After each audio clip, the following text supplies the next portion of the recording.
Hi, this is Shondell Joyce. Join me for a live demonstration in painting sunflowers at sunset. Before I start any painting, I always put a few minutes into preliminary sketches, like a value sketch and a color study. I use the rule of thirds to help me determine focal points, and the color study helps me decide which colors and color palette I'm going to use for the painting. This one showed me I needed to use a yellow-purple palette. Before I sketch on my board, I work out compositional problems ahead of time using the rule of thirds. I'm making the rule of thirds lines, intersections on my board. I'm using ampersand pastel board. This shows me where the important areas will be, and I intend to use those for focal areas to guide the eye, regardless of what the composition looks like in the photograph. I'm working from the back to the front this time, so I'm negative space painting the sunset color up in the sky. A unique thing about pastel is you can make rich color by layering different colors on top of each other. So I'm starting with a yellow sunset color and then topping it with a lavender. This beautiful lavender doesn't blend with the yellow, but it sits on top because I scumbled without blending. On top of the yellow and the lavender, I'm going to put a transition color to connect the edges of the yellow and the purple with a light pinky orange color. This helps to stitch them together without actually blending the yellow into the purple, which would give you a form of brownish green, a neutral, which has its place, just not necessarily in the sky. So I'm using this transition color to soften the edges and to create some cloud effects up in that beautiful sky. The pinky peach color is something that you would get in a yellow purple palette if you mixed yellow with a little bit of reddish violet.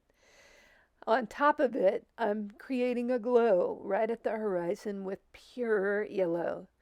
The trees are going to be in purple and will overlap the pure yellow, and I want to create an edge along the tree line. So I make the sky where it is underneath the trees to be bright yellow. This will really punch up the contrast and create eye candy.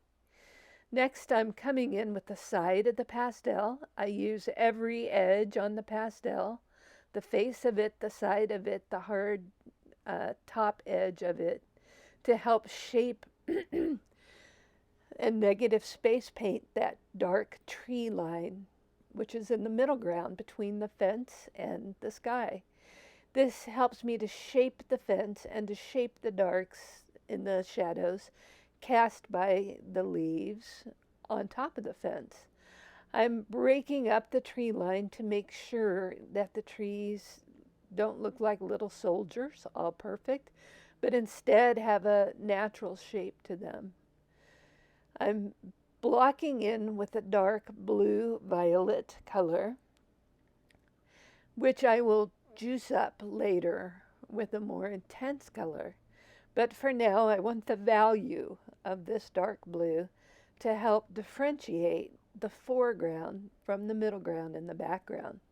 So now you have a very clear background and middle ground. The trees help to push the sky back, so you see it more in the distance.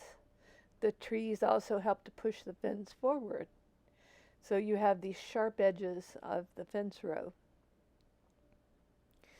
Now I also use the same dark color for the centers of the sunflower to create some color harmony and to help pull your eye through the composition with that pattern of darks. I'm also using the same purple and side stroking the color onto the fence to create some darkness underneath it. I'm going to be building up the fence in layers just like I did the clouds. This is an intense blue. And I'm putting this blue on top of the blue violet to cool it.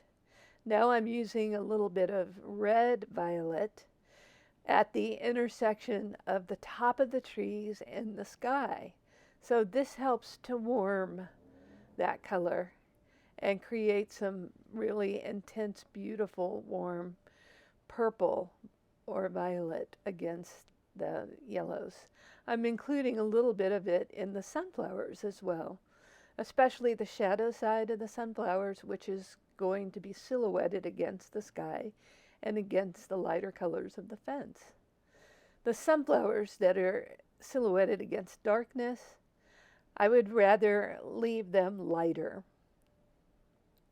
That beautiful red-violet color is a Mount Vision color. It's a sidewalk chalk, hence the bigger size.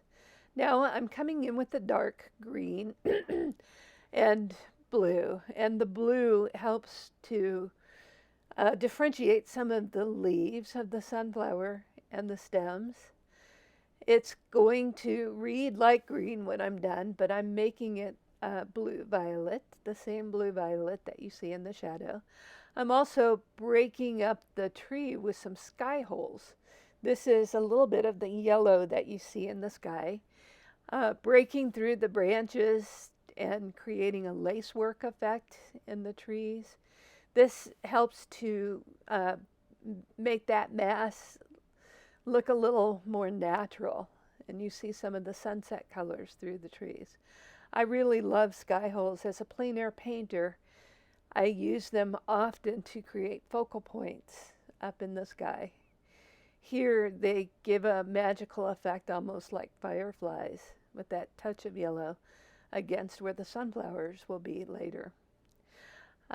Bringing some of that yellow onto the top of the clouds as well, and then bringing some of the blue and the violet into the tree line as well, just to create texture so the trees don't look too uniform.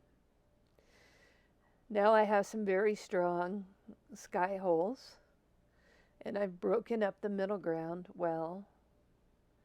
I'm adding some of the warm just to the very tips of the trees to create some texture where the trees overlap.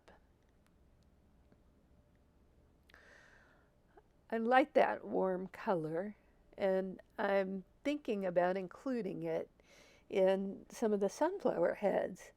Now, it can be a daunting thing to include a red violet in a composition like this. So I'm going to start off by putting some other violets. These are colors for the fence. This is a shadowy blue violet, so it's very light. It's a color that you would expect to see up in the sky, but here I want it to be like the shadow part of the fence facing away from the light. So we're seeing a backlit fence. So I start off by side stroking a lot of that blue violet on top of the already dark blue, and then I'm using the lavender color that I used in the clouds earlier to create some texture in the wood on the fence.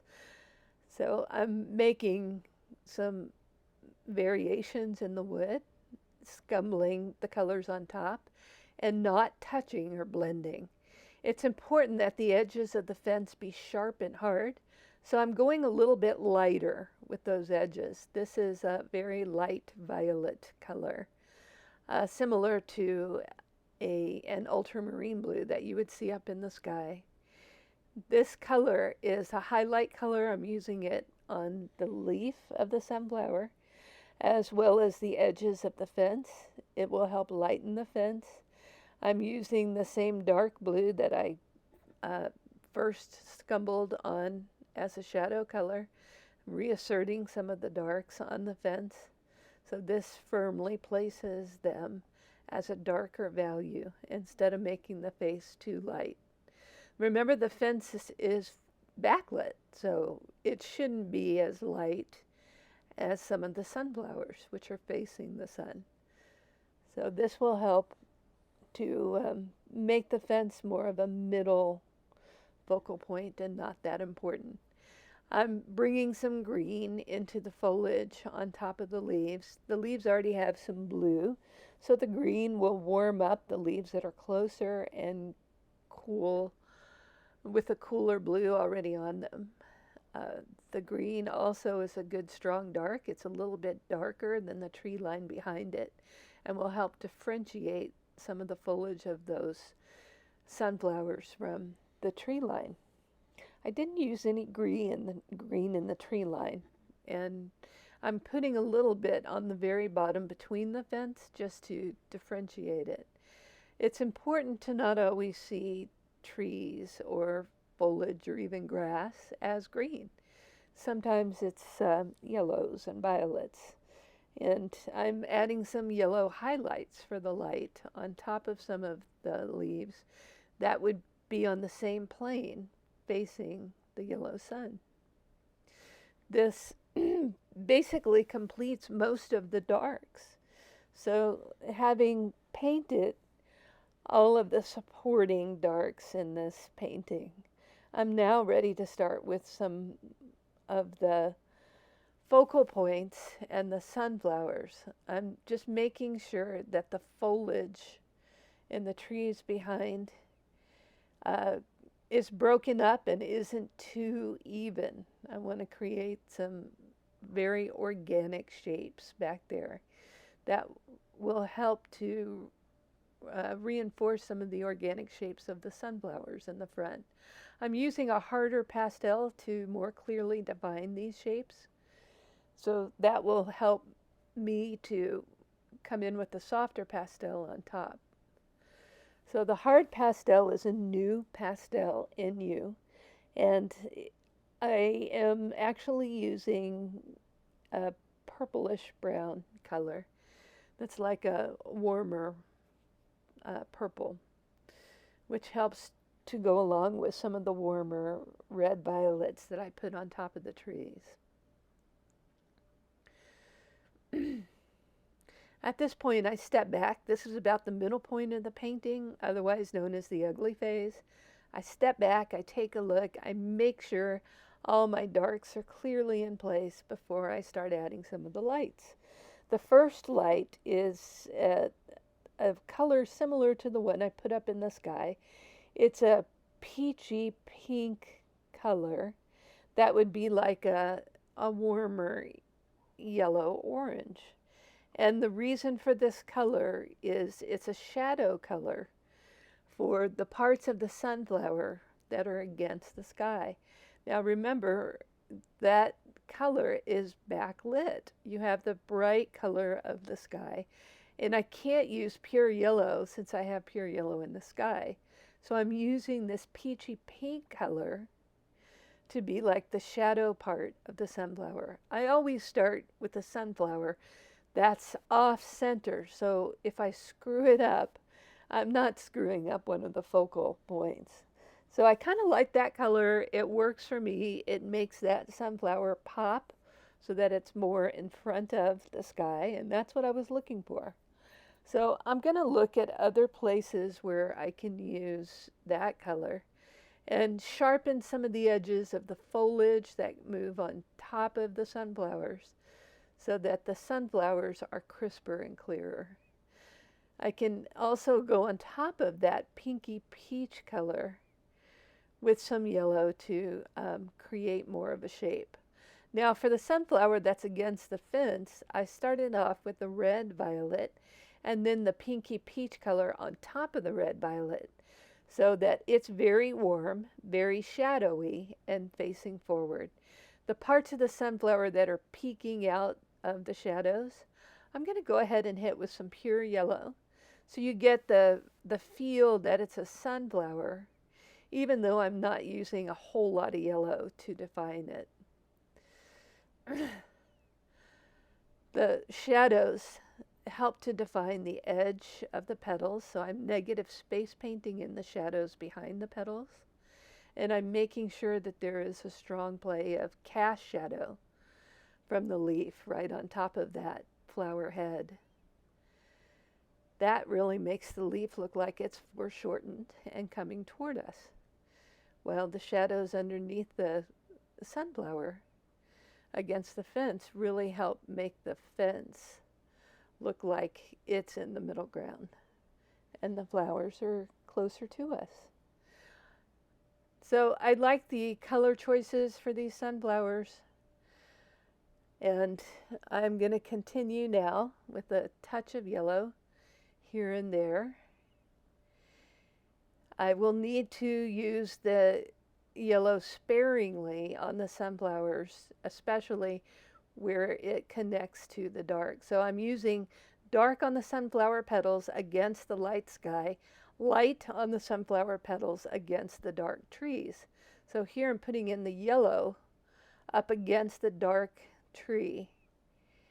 And I'm going to integrate the two by working those two colors together so that it looks like the top part is backlit more and facing away from the sun, and the bottom part is much more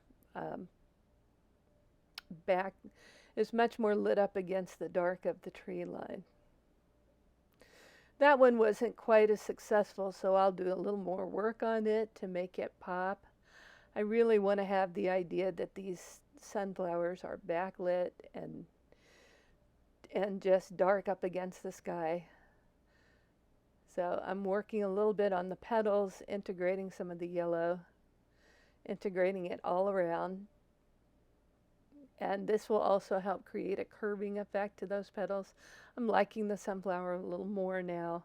I don't want to overwork the sunflower. It's very easy to overwork flowers, so I'm just going to keep it simple. I put some lavender and some yellow, and then a final layer of lavender.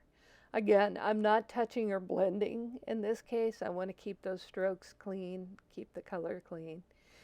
Now, I feel like those three sunflowers are pretty successful. I've got some strong edges up against the sky, making sure that the petals themselves have a dark edge. And then I'll move to some of the sunflowers that are up against the tree line. I'm treating them the same way. They're backlit. I'm using that peachy pink color first and then highlighting it with a touch of school bus yellow, otherwise known as cadmium yellow medium. This particular color is a UART color. I'm touching it with some red violet as well and bringing that through the whole composition to help create some color harmony. This one is off camera, but you'll see it at the end. I'm just creating the same effect with the sunflower so that you can get a sense of color harmony, get a feel for the sunflowers being backlit, which is the beauty of this painting. The sun is almost competing with the sunflowers. But the sun, of course, always wins because it's brighter and fuller. What I love about this image is as the sun sets, it's as if everything in nature breathes a gentle sigh of relief and good night. And you really get that feeling from these sunflowers. Now I'm just doing some touch up with the dark towards the center. At this point, I may choose to blend with a single touch here and there with the finger. Pretty happy with this. I think it turned out. If you enjoyed this painting, you can join me any Wednesday night. I do Zoom classes for pastel that are step by step, just like this. I take you through the process. You go with me live. You get instant feedback along the way. And I explain my process as we go. Plus, I lay out the palette with you ahead of time. And you get the reference material, including my sketches, before the class begins. The classes are on my website, www.shondeljoyce.com, in the online classes section.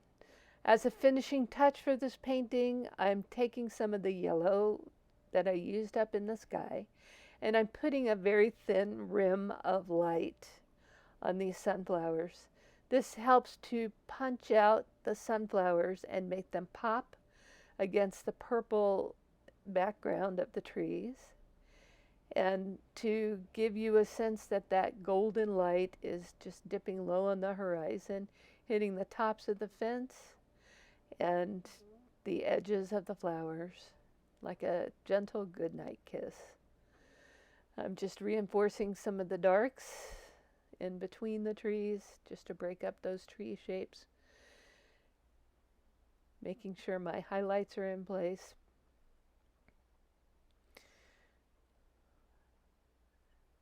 Getting a little more laciness in the trees. There we go. This painting just reminds me of late summer. Making sure the texture on the fence is still rough. I love having a texture difference between the foreground, the middle ground, and the background. Notice the background is very smooth. The middle ground has a lot of mark making in it from the sky holes and the trees and from the trees overlapping. And then the front has a lot of scumbling that's left unblended. And there you have it. Thank you for joining me.